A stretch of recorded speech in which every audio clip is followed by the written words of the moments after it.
Well, thanks to a tip-off from Chris and a trip up to Landsborough to see the Colbys, we have the correct piping for the 12H2. So that's awesome. That means we can finish the turbo side of the engine. Over here, we got the right cab. Tom and I ripped into that and we've got it almost ready to go on. So expecting some big things today. Just need to go and chase the radiator, guys, see if we can get the radiator back. Might even get it started today. You never know. I know you want to get it started, don't you, mate? Hell yeah. Right, so John's just gone up to get the radiator sorted. Going to get that back. It's exciting times at the moment. So we're going to get the clean up the pipes, making sure there's no material inside the pipes here and the oil feed pipes. And then the turbo's ready to go on. We've got all the gaskets here from MTQ that came with it. We've got the up and over pipe for the coolant feed for the turbo we're going to be reusing, but the vac pipe is totally shot to pieces. So we're going to be cutting that off of here and replacing that with a new pipe. So yeah, let's go. Yeah, it's nice to see that Richard likes to use Lanatec too. You know, it's absolutely perfect when you've got a joint where corrosion can take place, especially for water sealing, stuff like that. Oh, good old Richard. Geez, he calls it Smart Automotive because he's a smart guy. I mean, look at the way he's just whipping into this turbo. He's going to have it all fitted up, and I'm still down at the radiator shop hassling the guys over bending some pipe. Oh, well, you get that. It's all part of the job when you're rebuilding a truck. I'm just lucky to have a mate helping out, I can tell you. You know, I can't thank the Colbys enough for their contribution to this project. If they hadn't come good with all this standard 12HT pipe work, it really would have been a big effort to rebuild the whole lot, make some new stuff. Okay, it's getting pretty close to actually seeing if the turbo support bracket that I made a few weeks ago, that when we didn't have all the pipes for the turbo, actually fits without fouling on anything. Cool. At this rate, Richard will have it all running before I get back. Get a load of the bracket he made. Isn't that a nice little bit of engineering? It just looks like it was made to be there. And he just formed that up out of 3mm straight steel. I mean, I could have done it, but it would have been ugly. Right, so the turbo's all done and dusted. The next job is this metal pipe that runs past the exhaust. They make it out of metal because of the heat produced by the manifold. But the vacuum side of this is all shot to pieces. Now we're going to have to replace it with something. So what I'm going to do is just cut that weld off there and at the top there and replace it with a brand new pipe and then get that in place. By now you must be starting to think that I've found the fridge down at the radiator repair shop, eh? You get that. But anyway, you know, Richard, when it comes to fabricating stuff, just really has everything online. He really does. He's done a whole lot of rally car work in his years. He's one of the smartest guys around. Righto, here we go. Radiator part 3, or Mark 3. This is our third go at the radiator. This time we've lost a bit of shroud here. Still got room to move behind. And the pipe is really nice and tight. Don't know if it's going to clear yet, but gee, it should. If it doesn't work this time, that's it. I'm strapping a 44-gallon drum of cold water to the tray.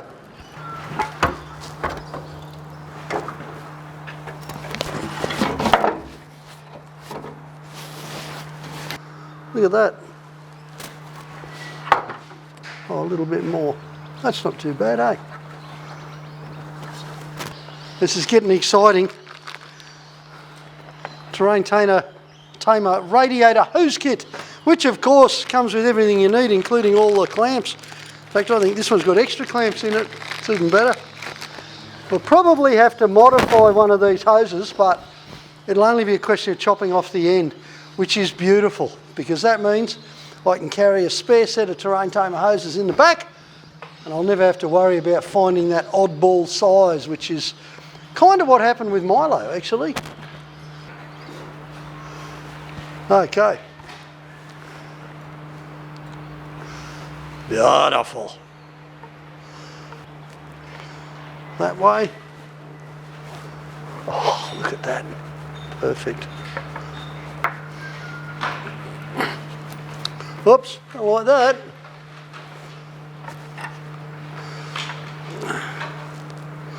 Okay, so we're just going to shorten that pipe by about 1/2 inch because when I push it on, it's crimped just there, but we can take the crimp out of that. It's still closer than a standard 2H radiator to a 2H motor, but we've got enough clearance, so I'm happy with that. This is a beaut tool, hey? Flexible shaft, little 1/4 inch drive. I got it from Ted and Libby up at Nationwide. Oh, you got to get on with your tool, people, to get the best jobs. You know what this is really good for? Getting access at hard to get to radiator hoses, which isn't the problem today, but it normally is. Meanwhile, Richard's tapping in some new gaskets. You've got to be really careful when you do this with alloy. That's why he's using the smallest hammer in my shed. But this is the best way to make sure the gasket actually fits. Just tapping it around gives you the shape, and from there on in you can knife it out to get a nice clean finish. It's just a bit of a lost art to some degree these days. You can get gaskets for almost anything, but we haven't got a gasket for this, and it's going to be a whole lot quicker to make one. Once again, we're using Lanatec, not for corrosion resistance this time, just to seal it. Okay, well, even after a bit of a chop, we can't get this to fit without stressing it, so that's cool. Richard found this out the back, and it's the right diameter. What it means is that we can cut a length of this, run a bead around it, put it in, and that'll give us like a twist joint, so we can get it set up so it's completely stress-free, and that'll do it. And it's kind of nice in a way, because this is, as you can tell from the colour of the paint, an original piece out of Milo 1. It's one of the old spare wheel mounts from when I had them in the back before they rattled out on corrugated roads. So that's kind of nice, isn't it? Milo 1 contributing to Milo 2.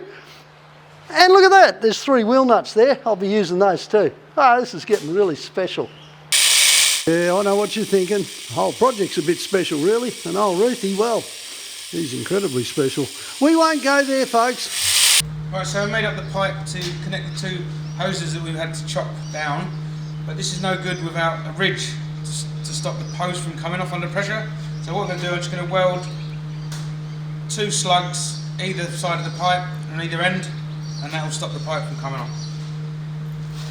Richard's really enjoying using my welder. You know why? Because it's a beauty. You know why? Because it's a liquid arc, made here in Australia, and I've had it for years and years, but it's the largest single phase MIG welder you can buy, which at the end of the day is what you should look for in a welder. The largest one that'll take your power. Whoa, time to pour in some Penrite, but I'm not going to put any coolant in it yet because, well, I fixed the radiator, didn't I? Ha!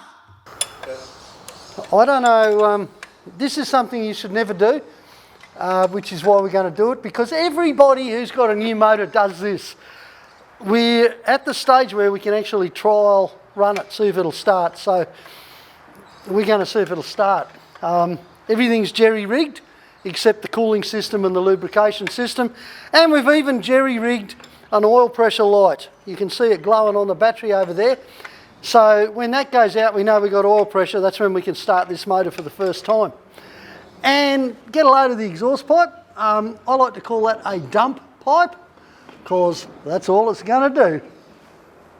All right, so you've tightened up the pump now, mate? Yep, I'm done. Righto, Richard. Right, let me just connect up the power.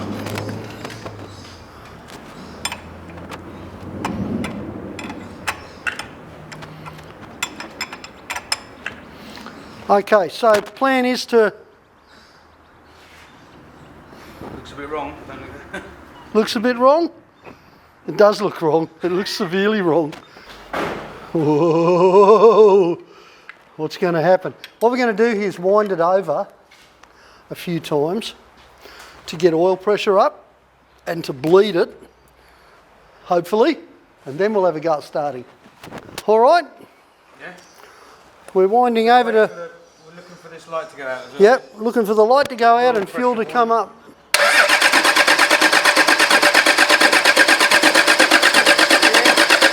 Light's gone, hang on. We've got oil pressure. We haven't got fuel yet. Yep, there we go. Yeah. Taking a while. Just got to wait for it to come up now to the top, innit? Yep, that's all. It's just a waiting game. At least it's not a common rail pop fizzle diesel. Righto, Richard. Okay. Hang on, we need a bit of throttle. Okay, Ready? go.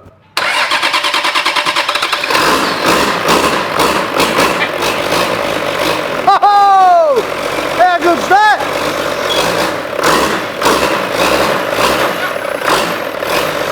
Oh, listen to that.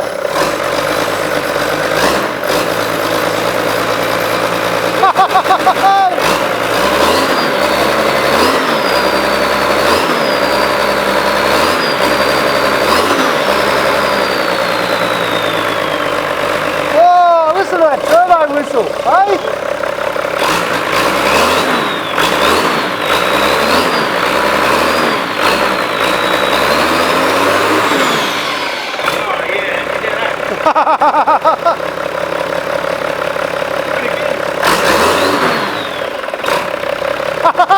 Listen to that.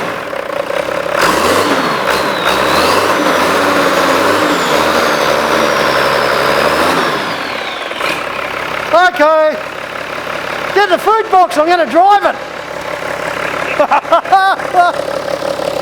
Tom's been giving me a hand, but even the handbrakes come out to see this. I mean, this is big around the Rooth household, starting a new diesel.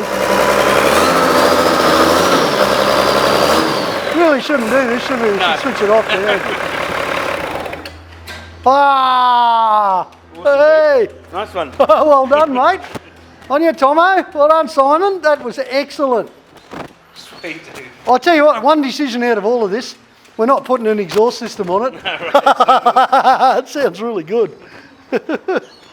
A year and a half ago we started this project, and today we made beautiful music. And it was so good, let's do it again. Yeah, come on.